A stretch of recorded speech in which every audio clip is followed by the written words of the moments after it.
My dad was sold to the Bills for $100, and we all came with the package. Ended up in Hamburg and loved it. I loved winter. I loved skiing. I loved the Bills. I'd go to practice. Remember Paul Costa and me playing catch, and the punter, Paul McGuire, messing around with me and joking because he was always a character. Cookie Gilchrist, I would say my dad loved him. And love means you do whatever you can to help that person. He loved the best in Cookie, but Cookie had a lot of demons and problems and challenges. And Dad was able to see through those and past those, and sometimes he picked up the pieces and bailed Cookie out of tough spots. But I kind of enjoyed Cookie coming and playing with me in our house. And I know he was the toughest player in all of football. Gilchrist, upset about his workload, stormed off the field during a loss to the Patriots. Saban immediately cut Gilchrist from the roster. I went to the squad and I said, in all fairness, I don't like what he did. He hurt our ball and it cost us the game. Now, we have a great football team here. This is, Coach, we'd like to discuss it. It took a meeting called by Kemp the next night, Monday night. Came back to me and says, we want to do something we can do for Cookie. Would you please bring him back? Because this is all he's got. Now, I guarantee you this, it'll never happen again. How could I refuse him? With number 34 back in the fold, the Bills won 3 of their last 4 games. Amazing. Albert DeBenion. He was amazing, and we all wanted to play football in the backyard and run the long bomb and catch the ball like Albert DeBenion. I remember lots of stories that Dad told about Doobie. Jim Dunaway, defensive tackle. He was a rock from the South. And I remember Mom and Dad being friends with them. Herb Patera was a coach of mine with the Seattle Seahawks. Okay. After being a teammate of my dad's, he was a crazy, funny guy. You can see it in this picture. He's got a crazy face on, crazy sense of humor, linebacker. And, yeah, he was a coach of the Seattle Seahawks that I got to know. George Sames, he was a free safety, or maybe a strong safety, super tough guy. And I remember him being around us some. Piece of the playoff puzzle was quarterback Jack Kemp, who directed the Bills' offense with imagination and dare. We were considered a team that couldn't win a big game, although we had just beaten Boston in a very big game a couple weeks before.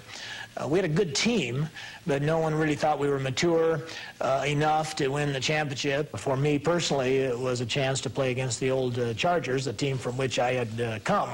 So it was kind of a chance to prove myself to those who, for one reason or another, I thought made a mistake. And here's freckle-faced Jack Kemp with a flat-top hairdo. He was a California kid who went to Buffalo and didn't necessarily want to go. When he got sold by the Chargers, it was his mom and my mom who reminded him that God has a plan, God's sovereign, that he turns things for good, and you need to accept what God brings into your life. And sure enough, Dad accepted it, came to Buffalo, it became the best thing in his life.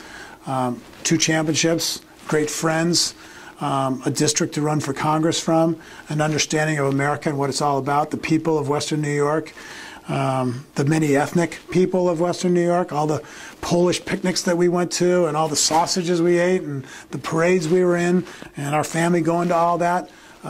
What a great experience of America that we got, because we got to come from California to Buffalo and Hamburg, where we lived. Billy Shaw, total close friends, Billy and Patty Shaw. Georgia Tech, yeah, big old accent, total wonderful guy, great guy.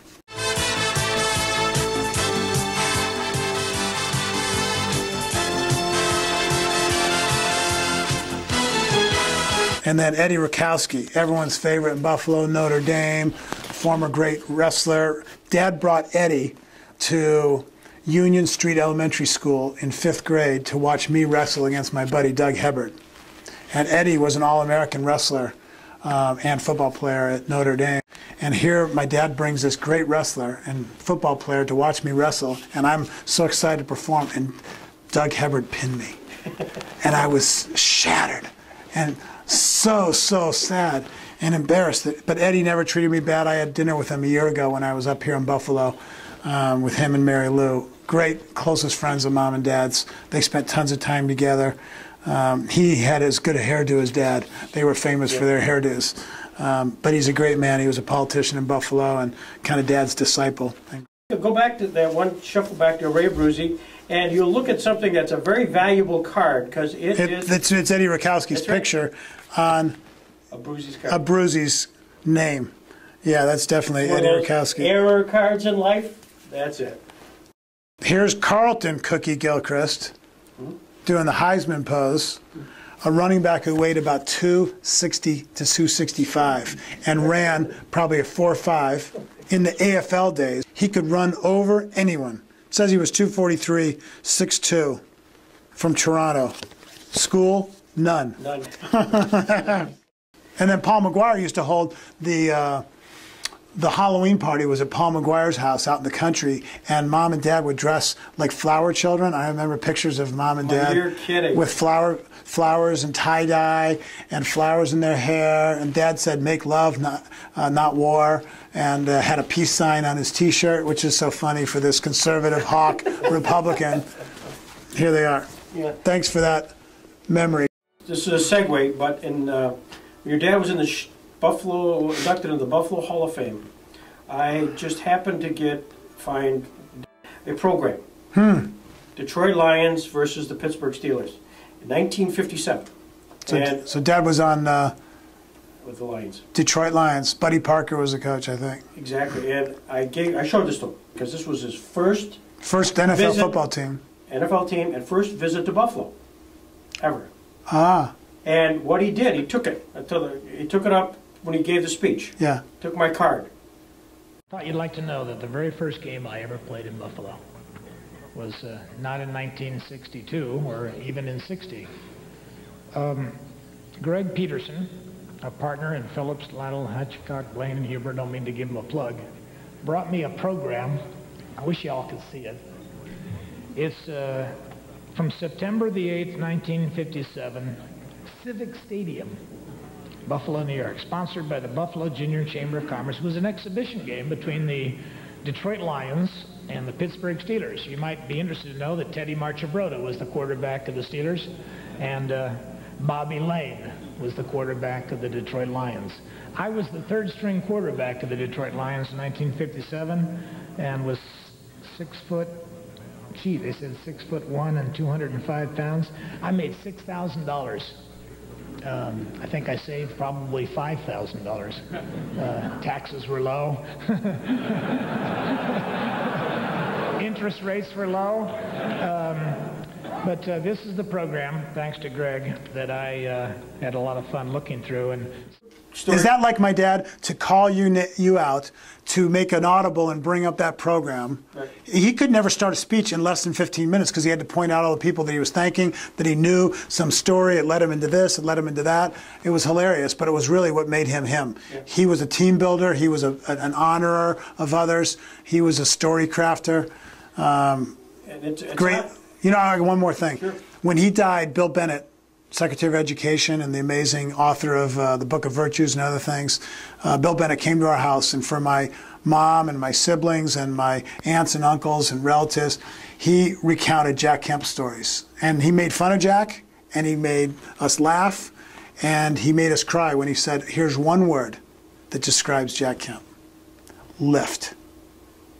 In every situation, in every dialogue, with every person from any background, from the kitchen down in Memphis, Tennessee, talking to the dishwashers who were African Americans making $4 an hour, to the corporate executive, Jack Kemp would always lift those people to their higher self, which was, you mean something, especially when you help America be the best it can be. And he did it as a quarterback. He did it in politics. He did it from the barrios, to the inner cities, to the rural part of, Western New York. So lift is the word. And I think we can all think of a little bit of how Jack Kemp lifted us and say, I'm going to go lift my wife today. I'm going to go lift my husband, my son, my daughter, my grandson, my granddaughter. That kid without a dad, I want to lift him to know that he's worth something and he can make it. He's got what it takes.